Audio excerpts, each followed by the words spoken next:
وَلِكُلِّ أُمَّةٍ جَعَلْنَا مَنسَكًا۔ اعوذ باللہ من الشیطان الرجیم، بسم اللہ الرحمن الرحیم، الحمدللہ رب العالمین والصلاة والسلام علی رسولہ الکریم صلی اللہ علیہ وآلہ وسلم۔ آج کی ہماری گفتگو جو ہے وہ قربانی کے جانوروں کے ذبح کرنے کے بارے میں ہے۔ یہ یعنی اس کا تعلق جو ہے وہ قربانی کرنے کے عمل کے ساتھ ہے اور اس کے کچھ مسائل کے متعلقہ ہے۔ دیکھیے، اس سے پہلے میں نے قربانی کی اہمیت اور اس کی فضیلت جو ہے وہ قرآن سے بیان فرمائی ہے، پھر سنت نبوی صلی اللہ علیہ وسلم کے حوالے سے کچھ گفتگو کی ہے، اور کچھ گفتگو میں نے جو ہے وہ قربانی کے جانوروں کے اوپر کی تھی کہ ان کی اپنی بھی ایک اہمیت اور افضلیت ہے، ان کی فضیلت ہے۔ تو آج کی گفتگو جو ہے وہ کچھ مسائل کے حوالے سے ہوگی۔ اس گفتگو کو کرنے سے پہلے میں ایک دو بنیادی باتیں ذہن میں رکھنا چاہ رہا ہوں کہ سب سے پہلی بات جو ہے وہ یہ ذہن میں رہنی چاہیے کہ یہ قربانی کا جو عمل ہم لوگ کرنے جا رہے ہیں، بلکہ کوئی بھی عمل صالح وہ کریں، اس کی قبولیت کے لیے کچھ شرائط ہے۔ پہلی شرط کیا ہے کہ وہ عمل اللہ رب العزت کی رضا کے لیے ہونا چاہیے، خالصتاً اللہ تعالیٰ کی رضا کے لیے ہونا چاہیے، اس کے اندر قطعاً جو ہے وہ دکھلاوا اور ریاکاری نہیں ہونی چاہیے، اور اس کے اندر تقویٰ یا پرہیزگاری کو ملحوظ رہنا چاہیے۔ یہ ساری جو الفاظ ہیں یہ ایک دوسرے کے متبادل استعمال ہو سکتے ہیں، یہ پہلی شرط ہے۔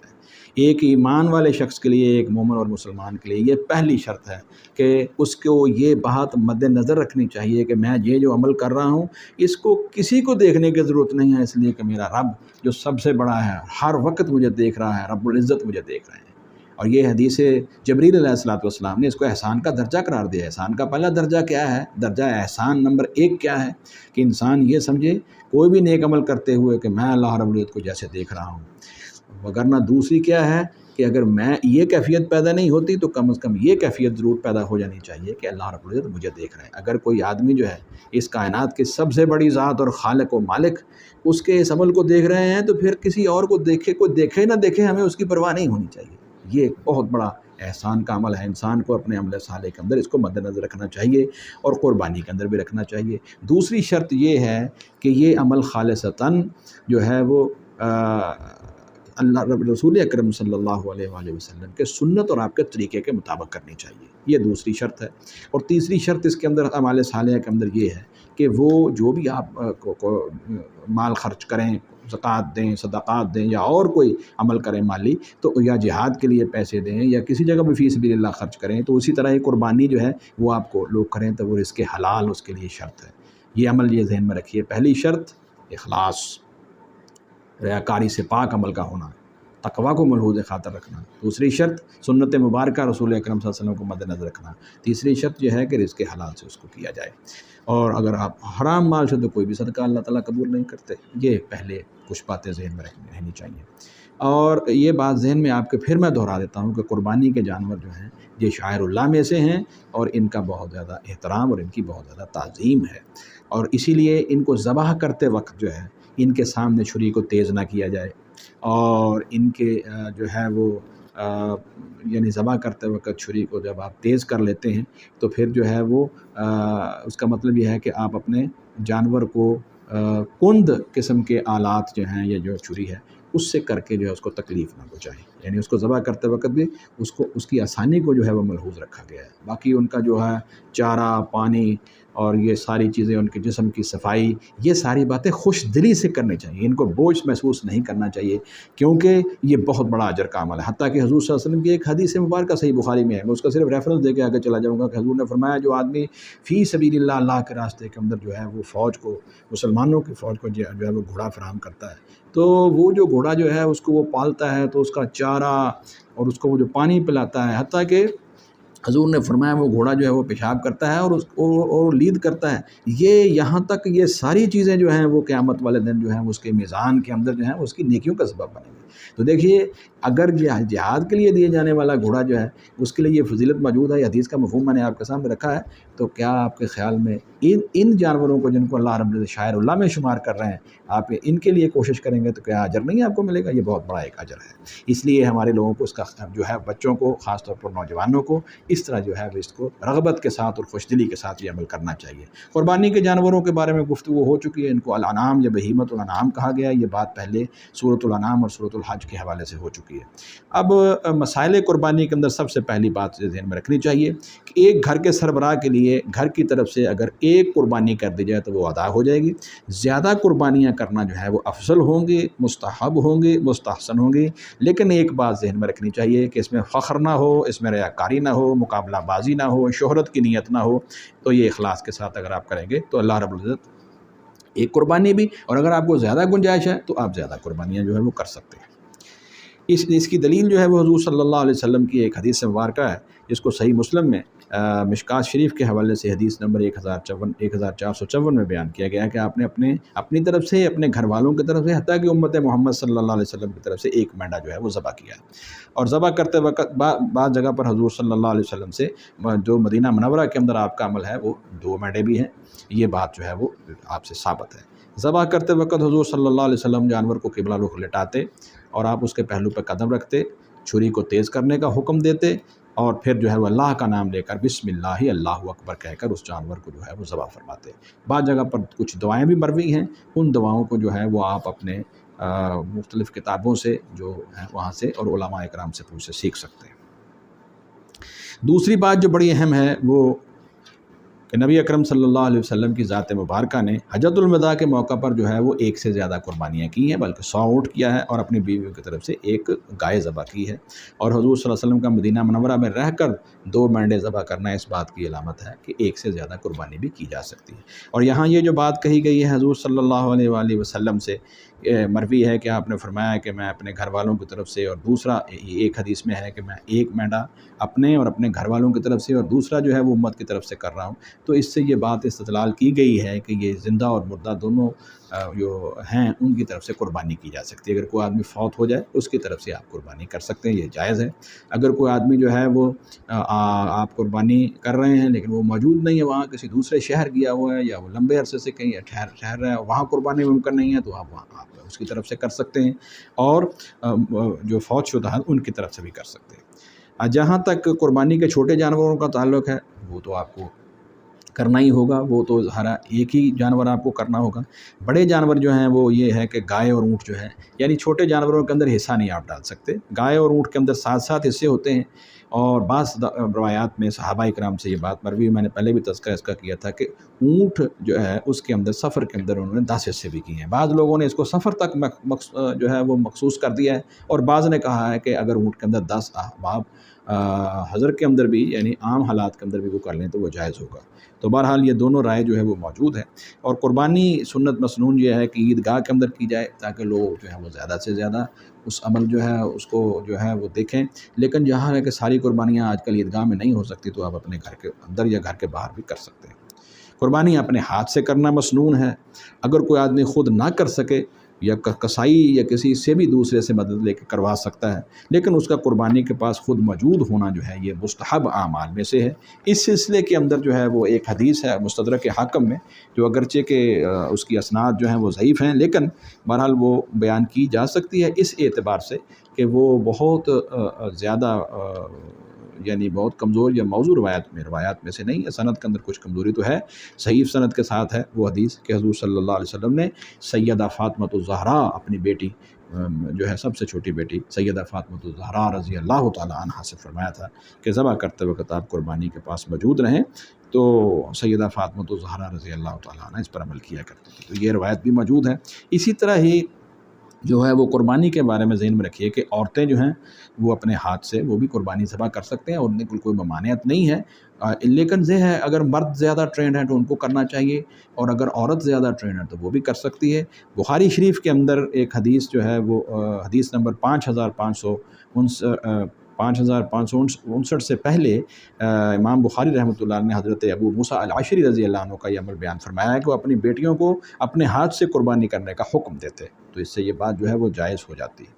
اس طرح یہ بات قربانی کے جانوروں کے اندر ملحوظ رہنی چاہیے کہ جب آپ لوگ جو ہے وہ قربانی کا گوشت تقسیم کریں تو اجرت میں قصاب کو جو ہے وہ گوشت کھال اور اس کی جھول وغیرہ نہیں دے سکتے، اجرت کے طور پر نہیں دے سکتے، اجرت آپ کو علیحدہ سے دینی ہوگی۔ یہ بھی اسی طرح صدقہ کی جائیں گے جس طرح گوشت صدقہ کیا جاتا ہے، یعنی کہ دوسروں کو دے سکتے ہیں آپ لوگ۔ ہاں، آپ اگر وہ جو قصاب ہے اس کو آپ گوشت تحفتاً دے دیں جیسے دوسروں کو دیتے ہیں تو یہ جائز ہوگا۔ اور یہ بات جو ہے وہ ایک اور بڑی اہم ہے کہ قربانی کی جو جانور ہیں ان کے اندر جو ناقص جانور ہیں خاص طور پر ان کے بارے میں ذرا ذہن میں رکھا جائے۔ اس سلسلے میں موطا امام مالک میں، امام مسند احمد میں، ترمذی میں، ابو داؤد میں حوالہ مشکات حدیث نمبر 1465 حضرت براء ابن عازب رضی اللہ عنہ سے مروی ہے کہ حضور صلی اللہ علیہ وسلم نے فرمایا کہ وہ جانور جو لنگڑا ہو، اندھا ہو، کانا ہو، بیمار ہے، لاغر ہے، اس قدر کے بہت ہی زیادہ بیمار ہے یا لاغر ہے یا کان کٹا ہے یا زخمی ہے، تو ایسے جانور جو ہیں ان سے اجتناب کرنا چاہیے۔ ہاں، آپ نے صحت مند جانور خریدا ہے اور کہیں گھر میں آ کر کچھ تھوڑی بہت اس کے چوٹ لگ گئی ہے تو اس میں کوئی حرج نہیں ہے، لیکن خریدتے وقت اس کے اندر کسی قسم کا کوئی نقص نہیں ہونا چاہیے۔ تو اسی طرح ہی حضور صلی اللہ علیہ وسلم کے بارے میں ہے کہ آپ جو ہیں وہ موٹا تازہ عمدہ جانور جو ہے وہ ذبح کرتے تھے۔ تو سیدنا علی مرتضیٰ رضی اللہ تعالیٰ عنہ سے بھی یہ اس طرح کی حدیث مبارکہ مروی ہے، جس کے اندر جو ہے وہ قربانی کے جانور میں یہ کہا گیا ہے کہ اس کا کان کٹا ہوا نہیں ہونا چاہیے۔ وہ تو خیر ایک مطلب نبی حدیث ہے جس کے اندر جو ہے وہ کان عمودی رخ میں یا افقی رخ میں یا آگے سے یا پیچھے سے جو کٹا نہیں ہونا چاہیے، اس میں سراغ نہیں ہونا چاہیے، یہ حدیث مبارکہ موجود ہے۔ یعنی کہنے کا مقصد یہ ہے کہ اس کے جسم کے اندر جو ہے وہ اس کے کان، آنکھیں، جسم، ہر چیز جو ہے وہ سلامت ہونی چاہیے، اس کے اندر کوئی نقص نہیں ہونا چاہیے۔ اس سلسلے میں ایک اور بات بھی ہے کہ قربانی کا جانور جو ہے یہ بعض لوگ جو ہیں وہ اس کے اوپر جو ہے وہ اعتراض کرتے ہیں یا اشکال کا شکار ہیں کہ خصی جانور جو ہے وہ کیا جانا چاہیے یا نہیں کیا جانا چاہیے۔ اس کے اندر تمام چیزوں کو جو ہے وہ ذہن میں رکھتے ہوئے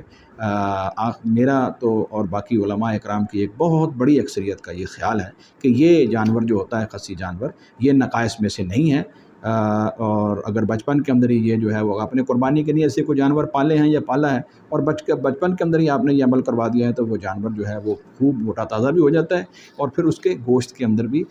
جو ہے وہ مہک ختم ہو جاتی ہے۔ اور اس کی دلیل جو ہے وہ حضور اکرم صلی اللہ علیہ وآلہ وسلم کا عمل ہے۔ یہ میں آپ کے سامنے پوری حدیث پڑھ دیتا ہوں تاکہ یہ حدیث مبارکہ جو ہے اس کو امام ابن ماجہ نے اپنی کتاب کے اندر لکھا ہے۔ حضور صلی اللہ علیہ وسلم سے کانا اذا اراد یضحی اشترا، جب نبی صلی اللہ علیہ وسلم جو ہے ارادہ فرماتے قربانی کا، اشترا کبشینی عظیمینی سمینینی اقرنینی املحینی موجوعینی، یہ حدیث کے الفاظ ہیں کہ آپ جو ہے وہ 2 مینڈے خریدتے، یعنی عظیمین وہ بڑے یعنی اونچے قد والے ہوتے،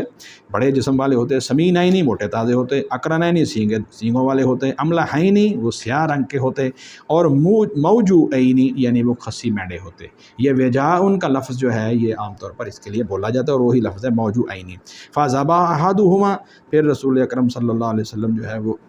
ذبح کرتے ان میں سے ایک کو عن امت ہی، اپنی امت کے طرف سے، لمن شہید للہ بالتوحید و شہید لہ، پھر جو آدمی جو ہے وہ اس بات کی گواہی دے کہ اللہ کے سوا کوئی معبود نہیں اور محمد صلی اللہ علیہ وسلم اللہ کے رسول ہیں، یہ اس کلمہ شہادت کی گواہی دیتا ہے، اس کی طرف سے حضور صلی اللہ علیہ وآلہ وسلم جو ہے وہ کرتے قربانی، لمن شہید للہ بالتوحید و شہید لہ بالبلاغ و ذبح الآخر، اور دوسرے جانور کو آخر یعنی دوسرے جانور کو ذبح کرتے، ان محمد صلی اللہ علیہ وسلم و ان آل محمد صلی اللہ علیہ وسلم، آپ محمد اور آل محمد صلی اللہ علیہ وآلہ وسلم اپنے گھر والوں کی طرف سے دوسرا جانور ذبح فرماتے۔ تو اس حدیث مبارکہ کے اندر بھی یہ بات آ گئی کہ جانور قربانی کا جانور موٹا تازہ اور عمدہ ہونا چاہیے۔ نمبر 2، خصی جانور کی قربانی جائز ہے، اگر نہ آپ کو خصی جانور ملے دوسرا مل جائے تو وہ بھی جائز ہے، لیکن یہ ہے کہ یہ زیادہ مستحب اور افضل ہوگی۔ اسی طرح ہی کسی دوسرے زندہ یا فوت شدہ شخص کی طرف سے قربانی کرنا جو ہے یہ بھی جائز ہو جائے گی۔ یہ حدیث مبارکہ میں نے آپ کے سامنے پڑھ دی ہے۔ اب یہ تمام احادیث مبارکہ کی روشنی میں کچھ قربانی کے مسائل جو ہیں وہ میں نے آپ کے سامنے رکھ دیے ہیں اور کوشش کی ہے کہ اس کے اندر جو ہے وہ سارے کے سارے مسائل کور ہو جائیں۔ ہاں، قربانی کا گوشت جو ہے اس کو آپ دوسروں کو کھلائیں، صدقہ کیجئے، خود کھائیے، ذخیرہ کر لیجئے، اس میں کوئی حرج نہیں ہے۔ اس سلسلے کے اندر تو گفتگو ہماری جو ہے وہ الحمدللہ سورۃ الحج کے حوالے سے ہو چکی ہے، آیات مبارکہ نمبر 28 اور 36 میں، اور ایک حدیث مبارکہ حضرت عبداللہ ابن واقد کے حوالے سے حضرت عائشہ صدیقہ رضی اللہ عنہا سے مروی ہے کہ نبی کریم صلی اللہ علیہ وسلم نے جو ہے وہ اس کے بارے میں فرمایا کہ میں نے تمہیں پہلے منع کیا تھا، پہلے قربانیاں جو ہیں وہ اس سے قربانی کا گوشت جو ہے وہ ذخیرہ کرنے سے منع کیا تھا، تو بعض صحابہ کرام نے پوچھا یا رسول اللہ صلی اللہ علیہ وسلم آپ نے اس طرح منع فرمایا؟ تو آپ نے فرمایا تھا کہ میں نے تو دیکھا تھا کہ بہت سارے غریب غربا اور فقراء جو ہیں وہ اکٹھے ہو گئے ہیں، تو میں نے کہا کہ آپ جو ہیں وہ قربانی کا گوشت 3 دن سے زیادہ نہ رکھیں، یا خود استعمال کر لیں اور اس کو تقسیم کر دیجیے، لیکن اب جو ہے وہ میں تمہیں اجازت دیتا ہوں کہ تم وہ جو گوشت ہے وہ خود بھی کھا سکتے ہو، دوسروں کو بھی کھلا سکتے ہو، اور اس کو ذخیرہ بھی کر سکتے ہو۔ تو یہ اس اجازت جو ہے وہ دے دی گئی ہے۔ اب جو ہے وہ 3 دن والی جو شرط ہے کہ اس کو 3 دن سے زیادہ رکھا نہیں جا سکتا، وہ عمل جو ہے وہ تقریباً سارے علماء کے نزدیک یا جمہور علماء کے نزدیک وہ منسوخ ہو چکا ہے۔ ایک آخری بات میں آپ کو جو بتانا چاہتا ہوں وہ بڑی ہی اہم ہے، اور وہ ہے کہ قربانی کے جانور کے لیے ہمیشہ مسنہ یا دوندہ جانور، جس کو ہم کہتے ہیں 2 دانت والا، یہ خریدنا چاہیے، اور یہ بات اصولی طور پر حدیث میں بیان کی گئی ہے۔ یہ حدیث مبارکہ حضرت جابر بن عبداللہ انصاری رضی اللہ تعالیٰ عنہ سے صحیح مسلم میں موجود ہے، اور اس حدیث کا نمبر 5082 ہے، اور حدیث کے الفاظ یہ ہیں، قال رسول اللہ صلی اللہ علیہ وسلم، نبی صلی اللہ علیہ وسلم فرمایا، لا تذبحوا الا مسنۃ، یعنی تم ذبح نہ کرو مگر جو ہے وہ 2 دانت والا جانور، الا ان یعثر علیکم، ہاں مگر ایک صورت میں کہ تمہیں جو ہے وہ تمہارے لیے مشکل ہو جائے۔ اب مشکل کے 2 معنی ہیں، یا تو مل ہی نہیں رہا مارکیٹ میں، یا یہ ہے کہ وہ اتنا مہنگا ہے کہ آپ خرید نہیں سکتے۔ تو اس 2 صورتوں کے علاوہ جو ہے آپ کے لیے جائز نہیں ہے کہ آپ کوئی بھی جانور جو ہے وہ 2 دانت والا نہ خریدے، گائے ہو، اونٹ ہو، بکری ہو، بکرا ہو، اور اسی طرح ہی بھیڑ ہو، اور اسی طرح ہی مینڈا ہو، اسی طرح ہی وہ اونٹ ہو، اونٹنی ہو، سب 2 دانت والوں کو آپ نے ترجیح دینی ہے۔ ہاں اگر 2 صورتوں میں آپ کو جانور مل نہیں رہا یا آپ کی پہنچ سے باہر ہے، پھر حضور نے اجازت دے دی ہے، فَتَذْبَحُوا جَزَعَةً مِّنَ الظَّأْنِ، پھر تم بھیڑ کا کھیرا، یہ اس کو ہم پنجابی زبان میں کہتے ہیں، جس کے 2 دانت نہ آئے ہوں، یعنی وہ تقریباً جو ہے وہ دیکھنے میں ذرا موٹا تازہ لگے، تو آپ بغیر 2 دانت کے، مسنہ کے بغیر بھی اس کو ذبح کر سکتے ہیں۔ اس اصول کو ذہن میں رکھنا چاہیے۔ اللہ رب العزت قربانی کے اس عمل کے اندر اخلاص پیدا فرمائے، ہماری ان نیکیوں کو قبول فرمائے، اور ہمارے لیے ذریعہ نجات فرمائے۔ انہی مسائل میں سے ایک بڑا اہم مسئلہ جو ہے وہ بھی ذہن میں رہنا چاہیے کہ وہ آدمی جنہوں نے قربانی کا ارادہ کیا ہے یا قربانی، تو ان کو چاہیے کہ وہ جیسے ہی ذوالحجہ کا جو ہے وہ چاند نظر آ جائے تو وہ اپنے جسم میں سے کوئی بھی بال جو ہے وہ نہ اتروائیں، نہ کٹوائیں، اور نہ ہی ناخن وغیرہ کٹوائیں۔ اس سلسلے میں حضور اکرم صلی اللہ علیہ وآلہ وسلم کی ایک حدیث مبارکہ وہ آپ کے سامنے رکھنا چاہتا ہوں۔ صحیح مسلم کے اندر وہ روایت موجود ہے، اور مشکوٰۃ شریف کے حوالے سے اس کا نمبر 1459 ہے۔ حضرت ام سلمہ رضی اللہ تعالیٰ عنہ سے روایت ہے کہ وہ رسول اکرم صلی اللہ علیہ وسلم سے ارشاد فرماتی ہیں کہ جب ذی الحجہ کے 10 دن شروع ہو جائیں، تم قربانی ذبح کرنے کا ارادہ رکھتے ہو تو اپنے بالوں اور اپنے جسم سے کچھ نہ جو ہے وہ حاصل کرو، کچھ نہ پکڑو، یعنی کیا مطلب، ان کو نہ کاٹو۔ اور ایک روایت میں ہے کہ وہ بال نہ کاٹے اور ناخن نہ ترشوائے، اور ایک روایت میں ہے کہ جو شخص ذوالحجہ کا چاند دیکھ لے اور اس کا ارادہ قربانی کا ہو تو اسے چاہیے کہ وہ اپنے ناخنوں کو نہ کٹوائے۔ تو یہ ساری روایات کا مجموعہ یہی ہے کہ اس عمل، یعنی جیسے ہی ذی الحجہ کا چاند نظر آ جائے اور قربانی کا ارادہ ہو تو پھر ایسی صورت کے اندر جسم کے بالوں کو نہ منڈوایا جائے، نہ کتروایا جائے، اور جسم کے کسی بھی حصے کے بال جو ہے وہ نہ اتارے جائیں، نہ ناخن وغیرہ ہی اتارے جائیں، اور اس کا خیال رکھا جائے کہ پھر اس دوران جو ہے وہ قربانی ہونے تک جو ہے وہ جسم کے کسی بھی حصے کے اوپر جو ہے وہ بال وغیرہ نہ اترے۔ اس کی وجہ یہ ہے کہ اس سے جو ہے وہ حجاج اکرام سے جو ہے وہ انسان کی مشابہت ہو جاتی ہے، اور یقیناً اس کے اندر اللہ رب العزت نے جو ہے وہ اجر عظیم رکھا ہے۔ اچھا، وہ احباب جو قربانی کی استطاعت نہیں رکھتے، ان کے بارے میں اگرچہ کچھ روایات جو ہیں یہ ضعیف موجود ہیں، لیکن اگر ہم ان روایات کو نہ بھی سامنے رکھیں تو اگر وہ ایسا نیکی کا ارادہ کر لیں کہ چلیے وہ بھی جو ہے وہ اپنے جسم کے بال اور نہ اتروائیں اور نہ کٹوائیں، اس نیت کے ساتھ کہ ان کی بھی مشابہت حجاج اکرام کے ساتھ ہو جائے، تو کچھ بعید نہیں ہے کہ اللہ رب العزت ان کو بھی یہ فضیلت عطا فرما دے۔ آخر کے اندر میں چاہوں گا کہ میں آپ کے سامنے صحیح بخاری شریف کی وہ روایت جو ان 10 دنوں کی فضیلت کے اندر جو ہے وہ آ رہی ہے، پھر ذرا رپیٹ کر دوں، اگرچہ یہ مسائل جو ہیں وہ قربانی کے ہیں، لیکن پھر بھی ان کو دہرانے کا مقصد یہی ہوتا ہے کہ جو آدمی جو ہے وہ ان مسائل کو بھی سن رہا ہو تو اس کے ذہن میں بھی آ جانا چاہیے کہ 10 ذی الحجہ کے اندر یہ جو ایام ہیں ان کے اندر عمل کی اہمیت کیا ہے۔ 9 ذی الحجہ کی فضیلت، 10 ذی الحجہ یا یوم النحر کی فضیلت، اور اس طرح اجتماعی طور پر ان 10 دنوں کی جو فضیلت ہے اس کے الفاظ بھی سن لینے چاہیے۔ یہ صحیح بخاری شریف کی حدیث حضرت عبداللہ ابن عباس رضی اللہ تعالی عنہ سے، حدیث کا نمبر جو ہے مشکوٰۃ شریف کے حوالے سے 1460 ہے۔ فرماتے ہیں حضرت عبداللہ ابن عباس رضی اللہ عنہ کہ رسول اکرم صلی اللہ علیہ وسلم نے فرمایا، ان 10 دنوں سے زیادہ محبوب دن اللہ کے نزدیک کوئی نہیں جن میں اعمال صالحہ اللہ کو زیادہ محبوب ہوں۔ صحابہ کرام رضوان اللہ علیہم اجمعین نے عرض کیا، یہ جہاد فی سبیل اللہ سے بھی نہیں۔ آپ نے فرمایا جہاد فی سبیل اللہ سے بھی نہیں، البتہ وہ شخص مستثنیٰ ہے جو اپنی جان و مال کے ساتھ نکلا اور کچھ بھی واپس نہ لایا، یعنی وہ خود بھی شہید ہو گیا اور اس کا مال جو ہے وہ بھی دشمن لے گئے، اس کو لوٹ لیا گیا۔ تو یعنی جو اجر اللہ رب العزت نے اس مجاہد کو عطا فرمانا ہے وہ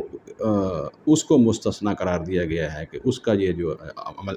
عظیم اجر جو ہے ان دنوں کے اندر کرنے والا جو ہے وہ اتنا اجر پا سکتا ہے، وگرنہ عام جو آدمی جہاد فی سبیل اللہ کے لیے نکلتا ہے